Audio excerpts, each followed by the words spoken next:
In the name of the Father, the Son, and the Holy Spirit, one God, amen. Hello, beautiful friends. I'm Natalie. And I'm Claudine. And this is Shokran Very Much, the podcast. And this week's episode is titled Modesty.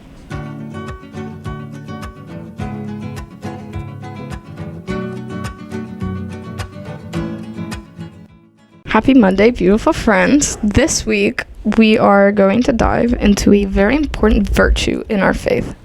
We focus a lot on different virtues, but this week we are diving into the beautiful virtue of modesty.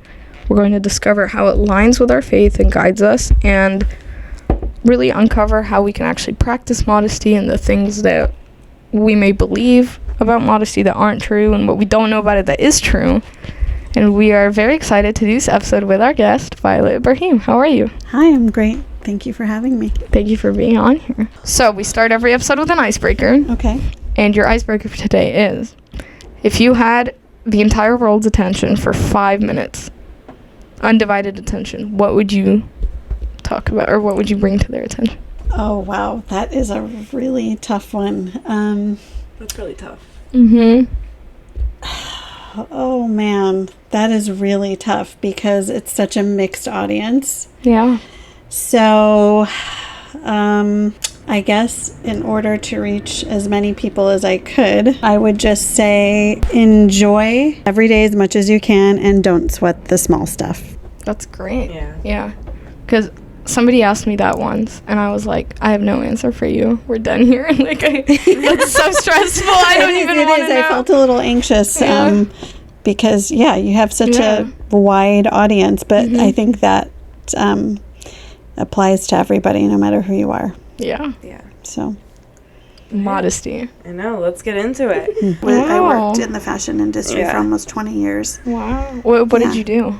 I did everything from design and product development and just, from also from like a budgetary aspect. I was a buyer and a divisional representative over buyers, and so there was both the financial and the artistic, part of it. So I worked for a lot of big companies and been to a lot of fashion shows, a lot of showrooms, a lot of models, a lot of all of that, and having to represent yourself. So I have definitely been there. So what does modesty exactly mean in the church? So I think it means different things to different people. And I think you can look at it in two ways. You can look at it as physical modesty in how you dress, and then you can look at it as modesty in how you behave. And I think both are equally important in the church. So, that's how I would sort of define it, is both being modest or careful in how we dress and careful in how we behave, not to attract, I shouldn't say not to attract attention to ourselves, but not to detract from Christ and why you're at church. So, and I think you can all it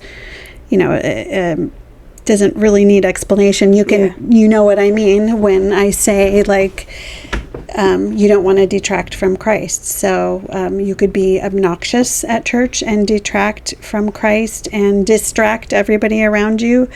And then you can come in, dressed in a way that is detracting from Christ and putting the attention on you in a negative way. You know what I mean? So I think it's about that. And I know that's a very touchy subject. It was for me when I was growing up in the church.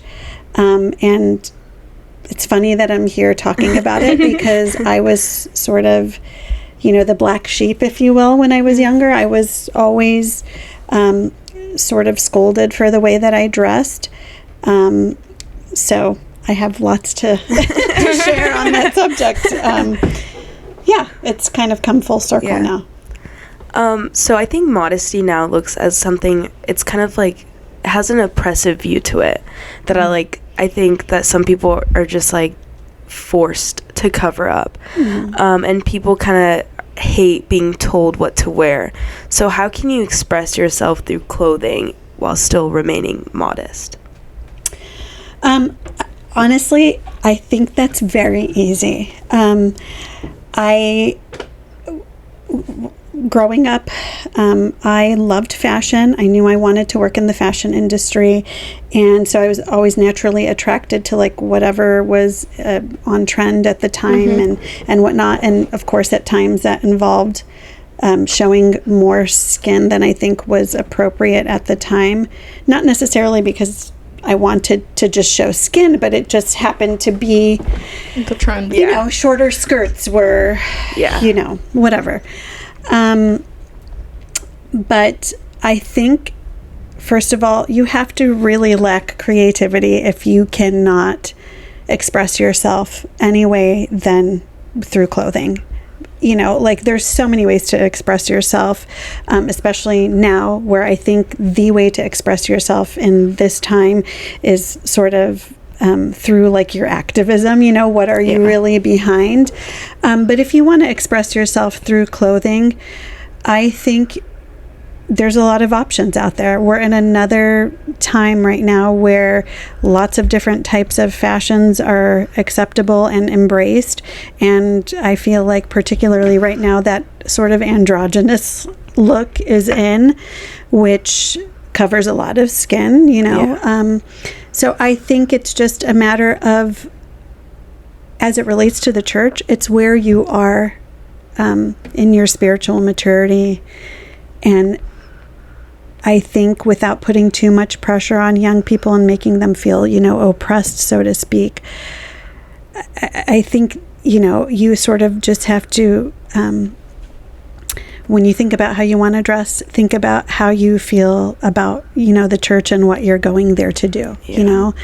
And I can say when I was a teenager, I didn't really feel this way, or I wasn't mature enough, but nobody really sat down and explained to me that how I dressed sort of is a reflection of how I look at the experience at church. Like, am I going to worship, or am I going just for like a, you know, a fashion show kind of thing? So what do you think is the role of culture in how we approach modesty?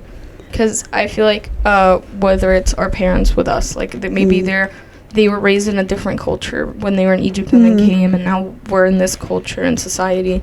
And how do you think that differs for each person?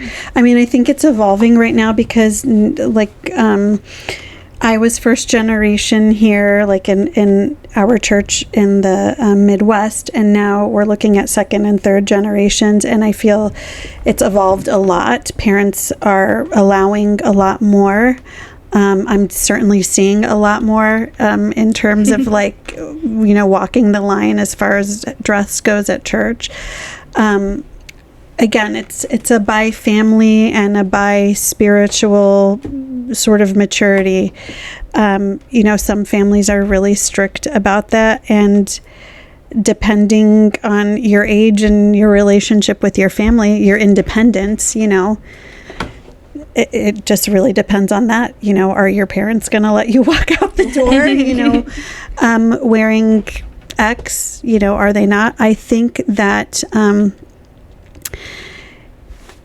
one thing just overall, everywhere you go, there's going to be a dress code, whether it's school, whether it's the office that you end up working at, the internship you're doing, meeting with a professor, meeting with a dean because you want something.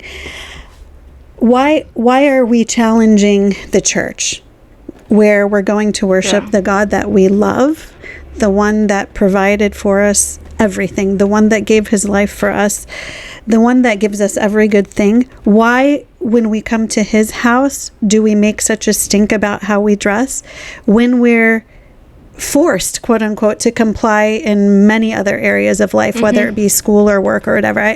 I would just pose that question to everybody. It shouldn't come as a surprise, and frankly, I'm surprised that sort of a choice is given. I think you know, I think parents should come into play for a certain age. You know, young people that are dependent on their parents, obviously the parents should, and I mean, I have a little girl, and I will have an influence on what she wears, as long as she's in my care.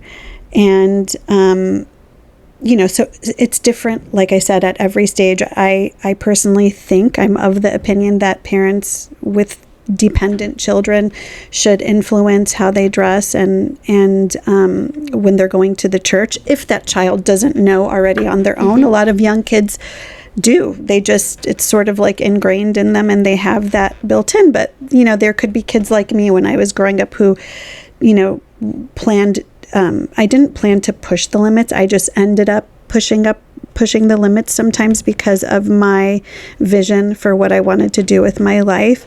And it was immaturity on my own part. But I think the thing that hurt was that nobody ever came and lovingly and talked to me. It was always negativity. Like, you're a bad girl because you wore this, or she's wahsha because, you know what I mean? Because whatever, her skirt was 2 inches too short, or the shirt was too tight, or whatever. So I think it's all in the approach, to be honest. And I think that speaks culturally and non-culturally. Everything is about how you approach it. And if you show people and teach people based on their level why you should do something, I think that makes all the difference. But do you think that there's also like a part to play if you're the person being spoken to? Sometimes people just don't want to hear it. They don't. Yeah. Some people don't want to hear it, and you know, that's on them. But you know, and I want to say this very carefully because I don't want to come off wrong, but the sort of like awkwardness you get from people when you are dressed inappropriately, or the sort of like you'll get a feeling when you are different from everybody else. You know what I mean? And you may perceive that as people being negative towards you or sort of oppressing you, but I think that's all just like an excuse. You know, if you sort of ignore that cultural, you know, pressure or whatever you want to call it, you know, that's on you. You know, like I said, when you're little and, you know, people can talk to you and you choose to reject, you know, what people say, I think there's consequences that come with that culturally. And not to say that it's warranted, but, you know, you have to sort of decide, you know, who do I want to be? Do I want to face this all the time? And it all boils down to, where am I going? What's the goal of where I'm going? I'm going to the liturgy to worship.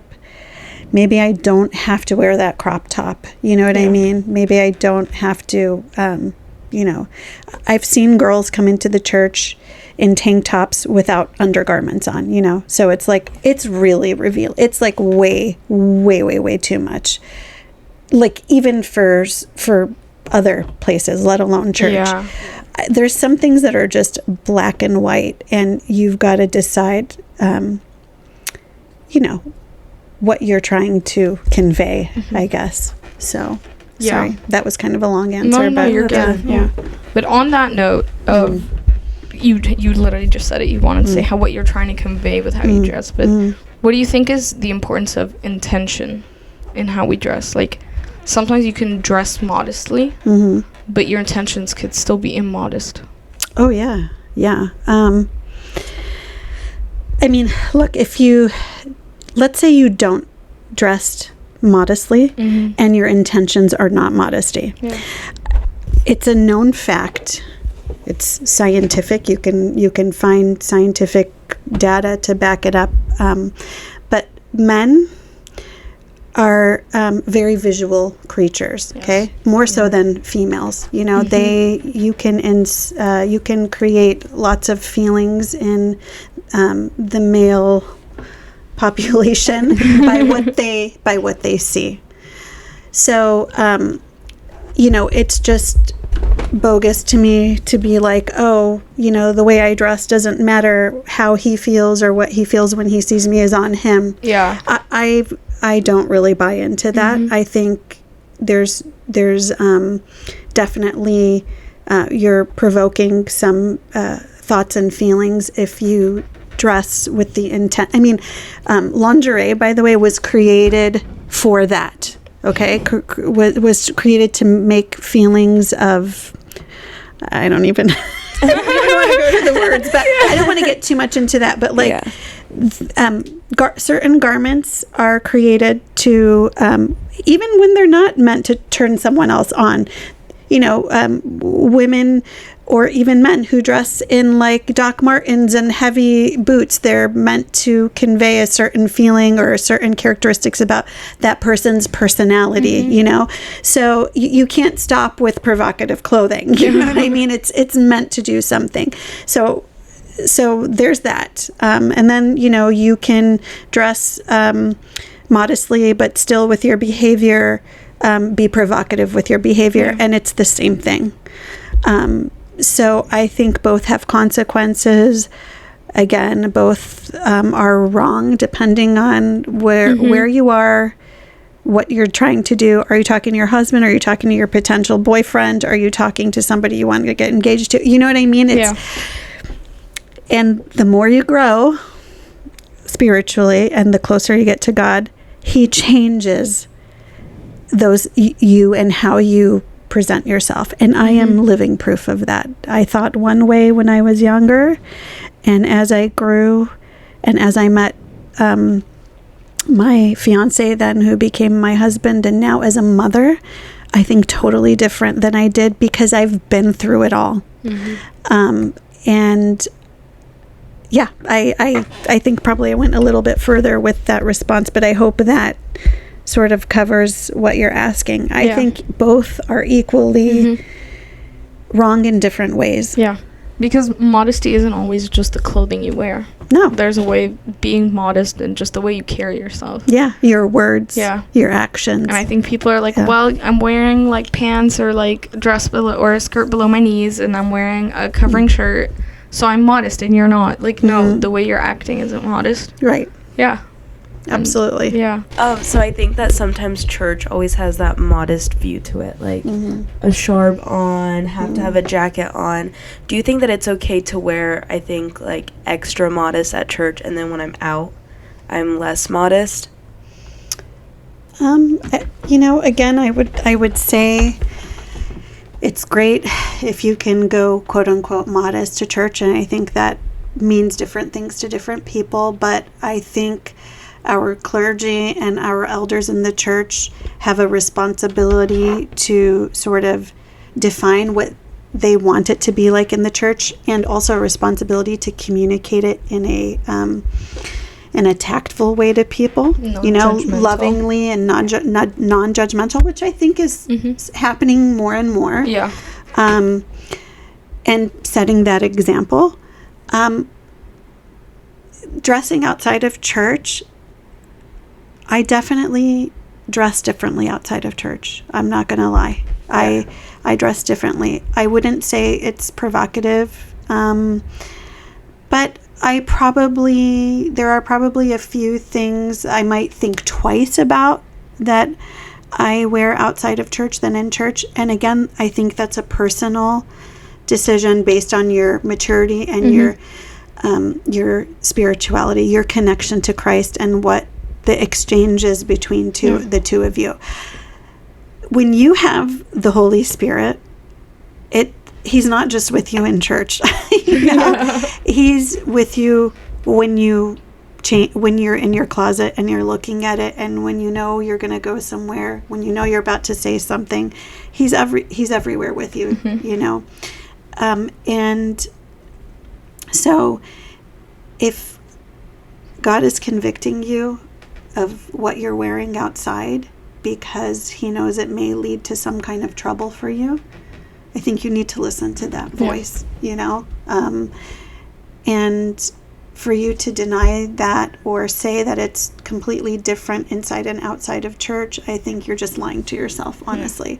I'm not judging you. You got to do what you feel is your conviction, and your conviction will be different at different points in life. Like I said, I didn't have that conviction when I was younger, and I probably could have maybe gained it earlier in life if I had role models or people that I trusted talk to me in a way that wasn't so like intuition or Yeah. don't hang out with her or whatever. She's this or she's that. That to me, I was just like hands up in their face. I really don't care what you have to say. I'm gonna do me, and that's it. That is it's a quick way to turn youth, young adults, whoever, anybody, even an adult. It's a quick way to turn that person off. So I think you just gotta be careful with your delivery. Yeah. So I think that, like, how would you feel if something trendy came out and it wasn't necessarily modest? And let's say, like, everybody at school is wearing it. Like, I don't know, low-rise jeans. The other thing that I'm thinking of, there's that, like, weird shirt that, like, you tie in the middle now, and it's, like, open. Oh, yeah, it's, like... Yeah, it's, like, like this. Yeah. It's just a lace-up, like a... Yeah.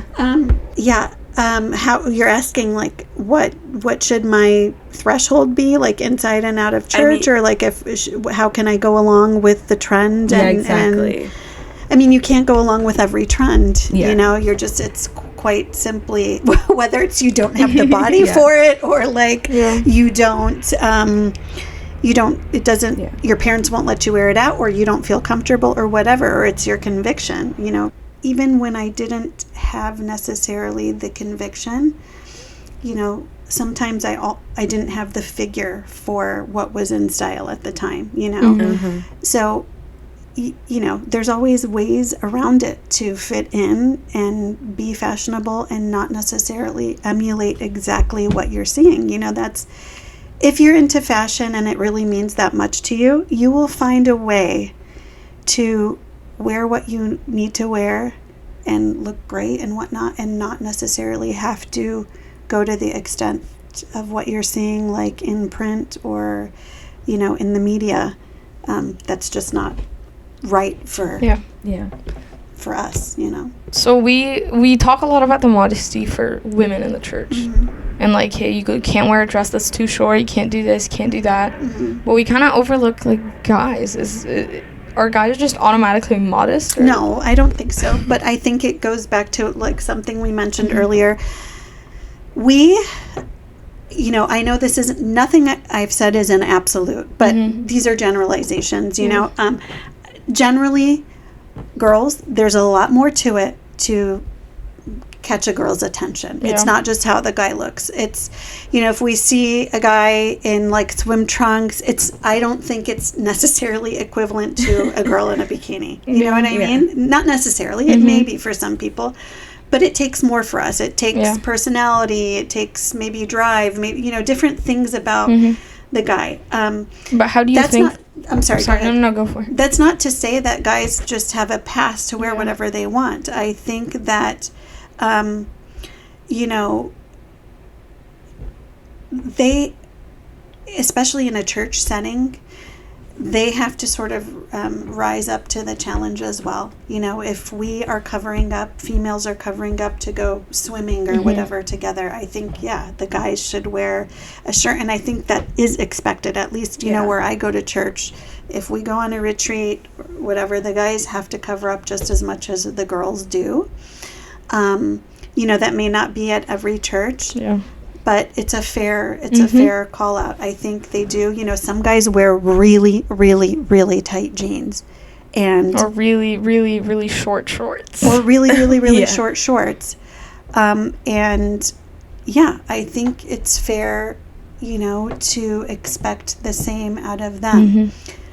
There are different nuances for both, genders. But I just think that overall the attitude should be the same. Yeah. So if it's not happening, and it's it's something you should bring up at your, with the clergy or the leadership of your church. Yeah. But do you think calling guys out on their modesty or whatever, or telling them you need to cover up, is it just to even up the scale with girls, or do you think there's a I think the same spiritual stuff? I think it'll be different on who you talk to. There's definitely that group of people that just have to even the scales on everything, and I think that's the wrong attitude to come with, because you'll never be satisfied, and you'll never arrive at something that's going to make everybody happy. But I think intent has everything to do with it, and if you have legitimate concerns, they should be raised. And don't forget, if we know something is going to make our brother or our sister stumble, it's fully within those same spiritual gifts or whatever, however you want to classify it, to step up and be like, I'm not going to do what I know makes that person hurt or stumble, even if I think it's little in my book. So, everything we say can be dialed back to our most basic Christian principles, you know? And I think that's what you have to think of when you're doing something. And again, I want to follow everything I say up with it has to do with what level you are in your spiritual maturity and your physical maturity. It's not the same for everybody. So there has to be a tailored approach at all ages and from different walks of life, because it's not just all Egyptians that are in church now. We have very mixed churches. But the goal is the same, is that we all love Christ. We all are working towards the kingdom of heaven, and we all want to try to help each other get there. And some people are more ready to do that than others, so just be sensitive to, somebody who might not be at the same level yet. So, yeah. Shokran very much for listening to part 1. I hate to do this to you, but you will have to wait till next week to hear the rest of it. Shokran very much for listening. And we'll see you next week.